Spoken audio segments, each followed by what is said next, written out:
Belgian chocolate, another canceled group date, and Logan changing his mind? I'm here with your episode 5 recap of The Bachelorette.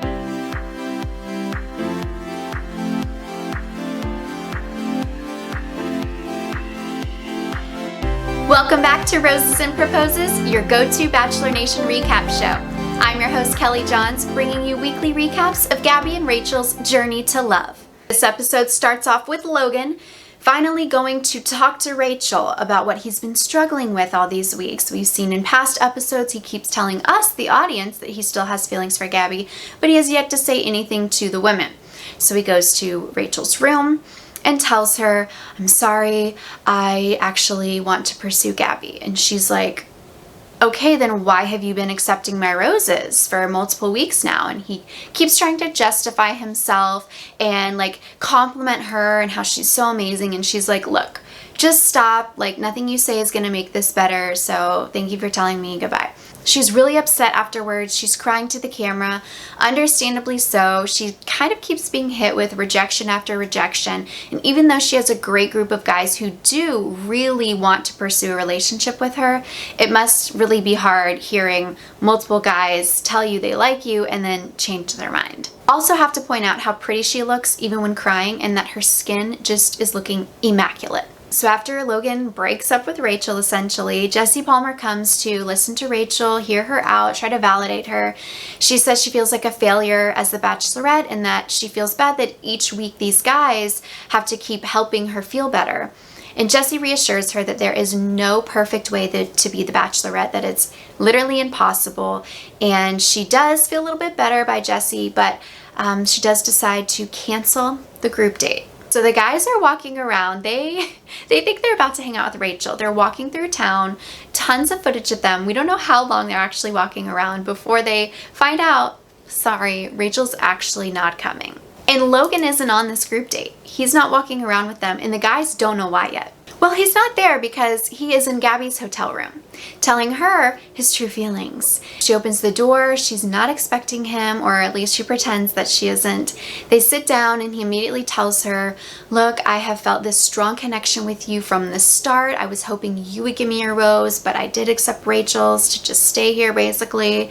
And I was really kind of shocked by Gabby's response. She said her classic, yeah, 50 times. We love that. But she takes him back, basically. She does say, "I'm going to have to go talk to Rachel first," but she does tell him, "Yeah, I actually do have feelings for you too." And I'm like, what? And Gabby did point out to Logan that he was the one guy that both Rachel and Gabby liked. They didn't have that problem with any other guys. And that one night when Rachel came to Gabby and said, "Oh, I kissed Logan," Gabby decided to take a step back and kind of just let Rachel pursue that relationship with Logan. So now Gabby goes to talk to Rachel about this. And Rachel is very friendly about it. You can tell she's still a little hurt, of course, but she tells Gabby, "I don't want to hold you back. You're here too for this journey." And Gabby says, "Okay, well, thank you. I do want to see where it goes with Logan." I'm just kind of mind blown by this because this guy has been leading Rachel on. He's been lying essentially by accepting her rose and pretending to be into her. I just think it's a red flag, and I'm really shocked that Gabby decided to keep him and is interested in a guy who would do that. Rachel does decide to have the nighttime portion of her group date, so she goes and meets up with all of her guys, and she straight up tells them, "Look, Logan is now pursuing Gabby, and if any of you guys want to leave and aren't truly here for me, please tell me now and just leave." They all reassure her that they are here for her. Then we see Rachel sit down with Ethan, and we really haven't seen much of Ethan this season, so I'm really glad we're getting some more screen time with Ethan. He seems super sweet. They share a nice kiss. Then she goes and talks to Tino. I think we can all agree that Tino is still the front runner. But Tino kind of showed us a different side here. He wanted to comfort her, and he understood that she was upset about the Logan situation, but he's like, "I want to share my feelings because it really hurt me that you canceled the group date today and didn't want to spend time with me." I get where he's coming from, for sure. I think it is important for two partners to share how they're both feeling for a healthy relationship, but it did kind of come off as his feelings were more important. Rachel didn't really seem to be offended, though, by Tino telling her this, and they kept on with their good relationship and chemistry and made out, and things are just cruising She has a great makeout session with Tyler in this like big hallway of mirrors. And then she goes out on the deck with Zach and he's like, look, let's just let out some massive screams to let the stress out.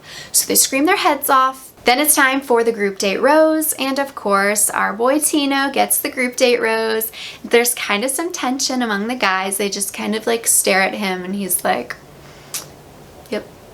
The next day is Gabby's group date with all of her guys. They have a similar date where they're walking through town, getting waffles from street vendors, chocolate, all of the classic Belgium stuff. The guys play soccer with a group of kids. It's super cute. She notes that Nate is especially good with kids because he has a daughter. And then the best, weirdest part of the date, they play this game of rock, paper, scissors, and then whoever loses gets slapped in the face with a dead fish. The guys tell us that they just love this day. It was so fun. They're so glad there's no drama. Then it's time for the night portion. And of course, we hear the suspenseful music. Dun, dun, dun. We see Logan walking into the group date. And the guys are like, dude, what are you doing here? And he's like, Gabby is letting me join this group and I've decided to pursue her. And shockingly, they're like kind of okay with it.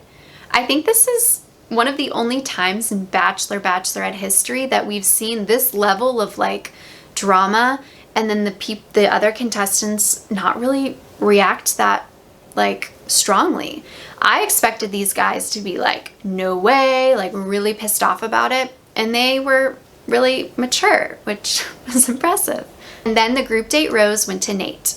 And now it's finally time for my favorite contestant, Avon, to have his one-on-one with Rachel. They ride a horse and carriage through town, go into some chocolate shops, make out on brick walls, of course, and then they see just 3 random ladies who are not actors or paid to do this, sitting and making handmade veils. So Rachel tries on a veil and they kiss, so maybe this is foreshadowing. She tells Avon that he is the first person she thinks of and wants to see when she's upset.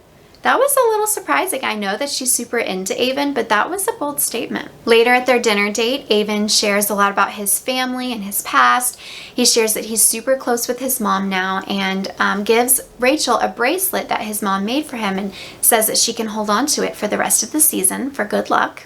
They have great chemistry. They really seem to have built a strong connection. They go outside, they end the night with a fireworks show, more making out. Avon tells us that he can see Rachel as his future wife, and she basically says the same thing, that she can see a life with him and she can see herself falling in love with Avon. So of course he accepts the rose. And Gabby's one-on-one is with Johnny. They go to a brewery and they try lots of different beers. Then they do a beer bath. They're literally in a tub of beer. They also do massages with like sand and mud and are goofy and slapping each other with plants. They have a really fun chemistry. They're cracking up. But Gabby does note that they haven't really gone deep yet and talked about serious stuff. Later in the evening, they have their dinner date. This is where Johnny does open up. He shares that he has struggled with depression. Gabby comforts him and tells him that she can totally relate to that. She offers the rose to Johnny and he accepts, and they go outside into the streets. He picks her up, spins her around. Again, they're laughing, having a lot of fun. And I think Johnny is going to make it to at least top 3. Now it's time for the cocktail party. We only see really Gabby talking to her guys here. I think they showed us this because of the Logan factor.